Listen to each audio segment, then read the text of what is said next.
160 बच्चियों को मार डाला। जी हां दोस्तों, 160 बच्चियों को मार डाला गया सिर्फ इसीलिए कि उनकी यह गलती थी कि वो स्कूल चली गई पढ़ने के लिए। इस वक्त ईरान से जो तस्वीरें आ रही हैं वो किसी का भी मन हिला दे, उसे झकझोर कर रख दे। अगर आपके सीने में दिल धड़कता है, मन में जरा सी भी संवेदना है, तो इन तस्वीरों को देखकर आपकी आंखें नम हो जाएंगी। ईरान की सड़कें इस वक्त खाली होनी चाहिए दोस्तों, क्योंकि वहां अमेरिका और इजराइल के बम बरस रहे हैं। उसके बावजूद भी ईरान की सड़कों पे जबरदस्त तरीके से हुजूम देखिए दोस्तों। सैकड़ों लोग, खासतौर पर महिलाएं, ईरान के मिनप में सड़कों पर उतरी हैं। जानते हैं क्यों? विलाप करने के लिए, अपनी संवेदनाएं प्रकट करने के लिए। उन 160 बच्चियों के जनाजे को कंधा देने के लिए जिनके स्कूल पर बमबारी की गई और वो 160 बच्चियां मारी गईं। दोस्तों, ये तस्वीरें मैं इसीलिए दिखा रही हूँ क्योंकि युद्ध पर मजा लेने वाले वो लोग, चाहे कहीं भी हो, किसी भी देश के बीच में युद्ध हो, एक बहुत बड़ी आबादी है पूरी दुनिया में जो युद्ध को बड़ी टकटकी लगाए टीवी चैनल में कोई T20 मैच की तरह देखती है, क्योंकि लोगों को लगता है वाह ये मिसाइल वहां गई, ये मिसाइल वहां गई, अरे इसने उसको धो दिया, अरे इसने उसको मार दिया। लेकिन युद्ध की कीमत होती है, वो कीमत महिलाएं चुकाती हैं, वो कीमत बच्चे चुकाते हैं, वो कीमत बुजुर्ग चुकाते हैं, वो कीमत वो आम लोग चुकाते हैं जिनका इस युद्ध से और युद्ध थोपने वाले हुक्मरानों से कोई लेना देना नहीं है। पूरी दुनिया में इस बात को लेकर चर्चा हो रही है कि अमेरिका के 6 सोल्जर्स अब तक इस युद्ध में मारे गए हैं। दोस्तों, उन सोल्जर्स को भी हमारी संवेदना है क्योंकि युद्ध में वो शहीद हुए हैं अपने देश के लिए। लेकिन क्या इस बारे में चर्चा हो रही है दोस्तों कि ईरान के एक स्कूल में बमबारी की गई? ईरान आरोप लगाता है कि वो इजराइल ने बमबारी की है, जिसमें 160 बच्चियों की मौत हो गई। बच्चियां, छोटी छोटी बच्चियां स्कूल पढ़ने के लिए गई थी। जब वो 160 बच्चियों का जनाजा निकला तो उस जनाजे के पीछे पूरी भीड़ उमड़ पड़ी। भीड़ जिनके हाथ में उन बच्चियों की तस्वीरें थी, भीड़ जिनके हाथ में ईरान का झंडा था, भीड़ जिनकी जुबान में अमेरिका और इजराइल के पूरी तरह से मौत के, उनके खात्मे के नारे थे। दोस्तों, इन तस्वीरों के साथ ईरान का जो जज्बा है, ईरान का जो पूरा एक साइकी है, जो उसका थॉट प्रोसेस है, वो भी पता चलता है। दोस्तों, इससे भी ज्यादा हिला देने वाली जानते हैं फोटो कौन सी है? ये है दोस्तों ये फोटो ईरान के फॉरेन मिनिस्टर द्वारा शेयर की गई। जरा आप इस फोटो को देखिए दोस्तों। 160 बच्चियां जो स्कूल में मारी गई हैं और जो जनाजे उनके उठ रहे हैं, जानते हैं उन बच्चियों को सुपुर्दे खाक करने के लिए 160 गड्ढे खोदे गए हैं। देखिए, ये फोटो ईरान के फॉरेन मिनिस्टर ने शेयर की है। मतलब आप सोचिए दोस्तों कि इस तस्वीर को, आप ज़रा इस तस्वीर को गौर से देखिए। यहाँ छोटे छोटे बच्चों को दफनाया जाएगा, छोटी छोटी बच्चियाँ जिनके पता नहीं क्या क्या सपने होंगे। किसी का सपना होगा मैं डॉक्टर बनूंगी, किसी का सपना होगा मैं इंजीनियर बनूंगी, किसी का सपना होगा मैं लेखक बनूंगी, किसी का सपना होगा मैं साइंटिस्ट बनूंगी, स्कॉलर बनूंगी। आज वो सपनों के साथ दफना दी गई। ये कितनी डरावनी तस्वीर है दोस्तों। इस तस्वीर को देखकर उन हुक्मरानों को नींद कैसे आती है जो युद्ध के उन्माद में मजे लेते हैं, जो ये कहते हैं कि पूरी जिंदगी में युद्ध खींच जाए तो अमेरिका के पास इतना साजो सामान है कि हम पूरी जिंदगी फॉरएवर युद्ध लड़ सकते हैं, जो 3-4 हफ्ते युद्ध चलाने के तैयार हैं। 3-4 हफ्ते युद्ध चला तो सोचिए क्या तबाही मचेगी।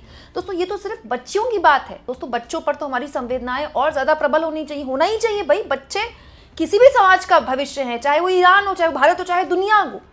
लेकिन क्या आप जानते हैं ईरान में अब तक 555 लोगों की मौत हो चुकी है? 555। कहीं आपको कोई स्वर सुनाई दे रहा है इसको लेकर? कहीं आपको कहीं कोई इसको लेकर संपादकीय छपते दिखाई दे रहे हैं? सब इसी पर बात कर रहे हैं, ये मिसाइल फेंक दी, वहां आग लगा दी, यहाँ ड्रोन चले गए, उसने ये बयान दिया, उसने ये बयान दिया। 555 लोग मारे गए हैं अब तक। सिर्फ 3 दिनों का आंकड़ा बता रही हूँ, चौथे दिन का आंकड़ा तो कल सुबह या आज रात तक आएगा। आप सोचिए, ये तो आधिकारिक आंकड़ा है जिसके बारे में अभी विदेशी अखबारों में छप रहा है। न जाने ऐसे कितने आंकड़े हैं जो पता ही नहीं चलते हैं। इसकी कीमत कौन चुका रहा है? मैं कतई यहाँ पर ईरान को विक्टिम के तौर पर नहीं रख रही हूँ, क्योंकि ईरान की भी अपनी गलतियां हैं। वहां की जनता नवंबर से, इनफैक्ट उससे पहले से लगातार विरोध प्रदर्शन कर रही है। उनकी अपनी शिकायतें अपने हुक्मरानों से, अपनी सरकार से, अपने सुप्रीम लीडर से रही होंगी उनकी अपनी शिकायतें। लेकिन ये कब ईरान की जनता ने कहा कि इजराइल और अमेरिका आगे उनको उनके सुप्रीम लीडर से आज़ादी दिलाए? ये किसने अधिकार दिया? किसी देश की संप्रभुता पर न केवल आप हमला करते हैं, बल्कि आपकी बम्बार्डमेंट से वहां के बच्चे मर रहे हैं। दोस्तों, ये जो तस्वीरें पूरी दुनिया में शेयर की जा रही है ईरान की तरफ से, ये एक सेंटिमेंट है, इसके पीछे एक सोची समझी रणनीति है। ईरान ने अपने सुप्रीम लीडर के लिए 40 दिन का शोक रखा है। शोक मतलब 40 दिन तक लोग सड़क पर उतरेंगे। अच्छा, ये भी बड़ी हैरान करने वाली बात है कि जिस देश में कहीं पर भी, क्या इन लोगों को पता नहीं था कि वो विलाप करने के लिए आ रहे हैं, तो उन पर भी बम गिराए जा सकते हैं। सोचिए, इन लोगों को डर नहीं है। दरअसल दोस्तों, ईरान पर हमला तो ठीक था, लेकिन सुप्रीम लीडर खामेनेई की मौत के बाद इजराइल और अमेरिका ने एक रेड लाइन है जो क्रॉस कर दी। अब ईरान कुछ भी कर सकता है। दोस्तों, कई बार बहुत ताकतवर जब एक कमजोर से लड़ता है ना, तो ताकतवर तो जीते या हारे वो तो खैर बात की बात है, लेकिन वो जो कमजोर है ना, उसके अंदर का खौफ खत्म हो जाता है। दरअसल पिछले साल जो इजराइल और ईरान के बीच में 12 दिन का संघर्ष हुआ, ईरान का न केवल खौफ खत्म हो गया, बल्कि ईरान को ये भी समझ में आ गया कि अब अगली जो लड़ाई होगी वो उससे भी तगड़ी होगी। यही वजह है कि ईरान हर तरह से उसके लिए तैयार है। ईरान स्ट्रैटेजिकली कैसे तैयार है? ईरान अपने सस्ते ड्रोन्स और मिसाइलों से ईरान ने मिडिल ईस्ट को हिलाकर रख दिया है। अमेरिका को इतना हिलाया है कि अमेरिका को अपने नागरिकों को वापस बुलाना पड़ रहा है, तब जबकि अमेरिका जानता है कि फ्लाइट्स तो रद्द हैं, फ्लाइट्स तो चली नहीं रही हैं, ठीक है। अमेरिका को अपने एम्बेसीज बंद करके जाना पड़ रहा है। और दोस्तों, साइकोलॉजिकल नैरेटिव भी होता है युद्ध में। ये साइकोलॉजिकल नैरेटिव ही तो है। जिस ईरान से ये खबर नहीं पता चल रही है कि वहाँ कितना नुकसान हुआ है, एग्जैक्टली कहाँ बम्बार्डमेंट हुई है, उस ईरान से यही वीडियो क्यों आई? ये स्ट्रैटेजी का एक हिस्सा होता है कि भाई पूरी दुनिया में कम से कम ईरान बता रहा है कि देखिए ये हो रहा है हमारे देश में। और बात भी होनी चाहिए दोस्तों इस पर क्यों नहीं बात होनी चाहिए? दोस्तों, इंटरनेशनल मीडिया में हार्डली आपने 1-2 आर्टिकल्स देखे होंगे इस बारे में कि ईरान में कितने लोगों की मौत हुई, या वहाँ कितनी बच्चियों को मार दिया गया, या उनके स्कूल पर हमला किया गया। सोचिए, ऐसा ही तो गजा में भी हुआ है। पिछले कई वक्त से गजा में जिस तरह की बम्बार्डमेंट हो रही, वहाँ कौन बख्शा गया, किसको छोड़ा गया? दोस्तों, उसके बावजूद भी सोचिए, जो ऐसा करते हैं तमाम दुनिया के बड़े मुल्क उनके साथ दिखाई देते हैं। लेकिन इस बार चीज़ें बदल गई है। यही वजह है कि इस पूरे नैरेटिव को देखिए वेस्ट भी समझ रहा है। मैंने आपको ये खबर दिखाई आज, जिसके ज़रिए मैंने आपको बताया कि कैसे जर्मनी हो, स्पेन हो, यूके हो, कनाडा हो, तमाम मुल्क, जो कि इनफैक्ट फ्रांस भी, इन लोगों ने, जो कि बहुत ही इंपॉर्टेंट एलाय रहे हैं यूएस के, उन्होंने अपने आप को अलग कर लिया कि नहीं, इस पूरा युद्ध में आप अकेले, हम आपका साथ नहीं देंगे। ये बहुत बड़ा झटका है अमेरिका के लिए। क्या लगता है आपको, इन राष्ट्राध्यक्षों ने ऐसा क्यों किया?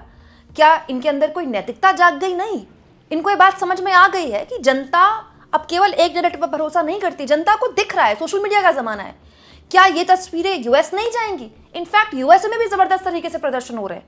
यूएस में इतने जबरदस्त प्रदर्शन हो रहे हैं, ईरान में जो यूएस ने युद्ध शुरू कर दिया है, उसको इसको लेकर यहाँ वहां के लोग सड़कों पर उतर रहे हैं कि जो युद्ध खत्म करने के नाम पर सत्ता में आए थे, वो कह रहे हैं हम फॉरएवर युद्ध छेड़ लेंगे। बताइए, वहां के सांसद, वहां के विपक्ष के सांसद वहां की सरकार से पूछ रहे हैं कि किससे पूछकर आपने ईरान पर हमला कर दिया। यह बताता है कि न केवल अमेरिका का पूरा शासन प्रशासन अपनी जनता के बीच कटघरे में खड़ा है, विपक्ष तो उनको घेर ही रहा है, बल्कि अब वर्ल्ड पॉलिटिक्स में भी वो अब अलग थलग होता दिखाई दे रहा है। दोस्तों, आप इस मुद्दे पर क्या सोचते हैं? कमेंट बॉक्स में जरूर लिखें, और जितना हो सके चैनल को शेयर भी करें और सब्सक्राइब भी।